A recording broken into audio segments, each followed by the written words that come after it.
He will be a descendant of Muhammad. He will be an unparalleled, unequaled leader. He will come out of a crisis of turmoil. He will take control of the world. He will establish a new world order. He will destroy all who resist him. He will invade many nations. He will make a 7-year peace treaty with the Jews. He will conquer Israel and massacre the Jews. He will establish Islamic world headquarters at Jerusalem. He will rule for 7 years, establish Islam as the only religion. He will come on a white horse with supernatural power. He will be loved by all people on earth. So Jesus will return. Yes, Muslims believe that Jesus will come again. They believe in the return of Jesus.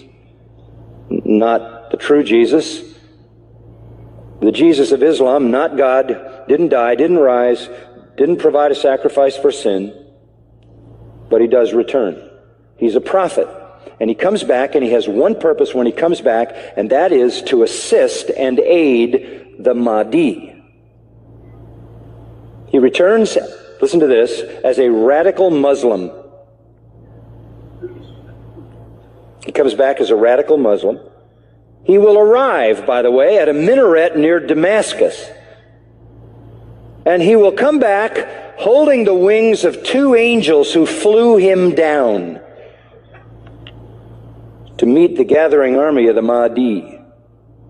In the east, the army of the black flags. Jesus, when he comes back, will pray to the Mahdi, who is greater than he. He will acknowledge the Mahdi as his Lord. He will make a pilgrimage to Mecca. He will worship Allah, and thus he will lead all Christians who will follow him to reject their notion of Jesus and accept the real Jesus, who is nothing but a prophet and a man. He will establish worldwide Sharia law. He will become the greatest Muslim evangelist, and he will be the final witness on the day of judgment against non-Muslims. Christians everywhere will affirm that they were wrong, that the gospel is wrong, the New Testament is wrong. He didn't die, he didn't rise, he isn't God, he isn't the Son of God. He himself will come back and point out how wrong we've been. He will correct all misinterpretations and all misrepresentations. Let me quote what their literature says. He will shatter crosses. That's metaphoric for the destruction of the church, a symbol of Christianity being placed in the church. He will kill pigs. He will abolish the tax on non-Muslims because there won't be any living non-Muslims. Can't tax dead people. And then he will do one more thing. He will kill the Islamic Antichrist. He will kill the Islamic Antichrist. Then he will die and be buried by Muhammad, but not until he has destroyed Christianity by revealing who he really is. One of their writings says he espouses the cause of the Mahdi. He is the Mahdi's executioner. He is the Mahdi's enforcer. He is the Mahdi's prophet. And it is he who kills the Antichrist. That leads me to the third person. The Antichrist will show up.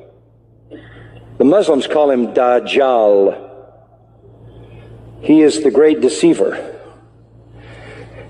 He comes to earth on a mule, and he's blind in one eye. He is an infidel. He is a false miracle worker, this Antichrist, this Islamic Antichrist. But you know who he claims to be?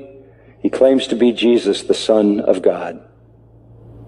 He claims to be deity. He will attempt to stop the Mahdi and the true Jesus, but the true Jesus will slaughter him. This is their view of the true Christ. Our Jesus is their Antichrist. Our Antichrist is their Redeemer.